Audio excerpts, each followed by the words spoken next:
আরে বেটা মন টন খারাপ করিস না বন্ধু, এলাকার হিরো আইতেছে। বাপ খেতো বাপ পায় না, ওই আবার এলাকার হিরো। ঠিকই তো আছে। যাই কস বুঝছস, পোলাটা কিন্তু এলাকায় স্মার্ট আছে।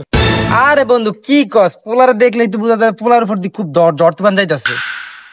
কিরে বন্ধু, তোরে এরা কি কইতাছে শুনতে পারতেছিস? শুনলাম তো ভাই। জানেন আমার বাসা কিরে তোর বাসা কি ভাত নাই?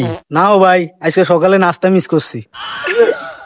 আরে বন্ধু থাম, ও যে কথা কইছে 1 মিনিট ওর জন্য নিরাপত্তা পালন কর। আচ্ছা বন্ধু চল আমরা 1 মিনিট নীরবতা পালন করি।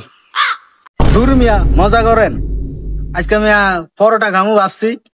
তারপর দোকানে গেছি, দোকানে যায় দোকানদার দোকান বন্ধ করে রয়েছে। হ্যাঁ ডাক দিছি আর কয় গ্যাস নাই। কি কস বেটা, গ্যাস নাই? তুই এলাকার হিরো, তুই নিজে তো গ্যাস। কি কস বন্ধু, তার মানে এটাই গ্যাস? হ্যাঁ এটাই গ্যাস। কিরে বন্ধু, তোর লই তো আসলেই বেশি হাসি ঠাট্টা করতেছে। ভাই জানেন আমি যে ক্ষুধার্ত, আমার মুন্ডা চা একটা নাই কলম যদি সিবাই খাই আমার তারপরও পেট ভরবো না। আর বেটা যা, জীবনে কত কিছু দেখলাম, আগে যাই দাঁত একসে করিয়া তারপরে না কেউ চুলি খাইছি। ভাই আমার লাগছে খিদা, আর আপনারা আমারে নিয়ে মজা করেন। আরে ভাই, কারো পৌষ মাসে কারো সর্বনাশ। বন্ধু দাদার মুহ শুনছি চাইল দিয়ে দাদা পানি খাইতো, আর আমাদের শালার অবস্থা এত ভয়ঙ্কর। চল চল বন্ধু, শরীফের দোকানে গিয়া সবাই সিঙ্গারা খাই আসি। আচ্ছা আগে যাই, তুই যাই দেখ আয় ওই দোকানে গ্যাস আসেনি।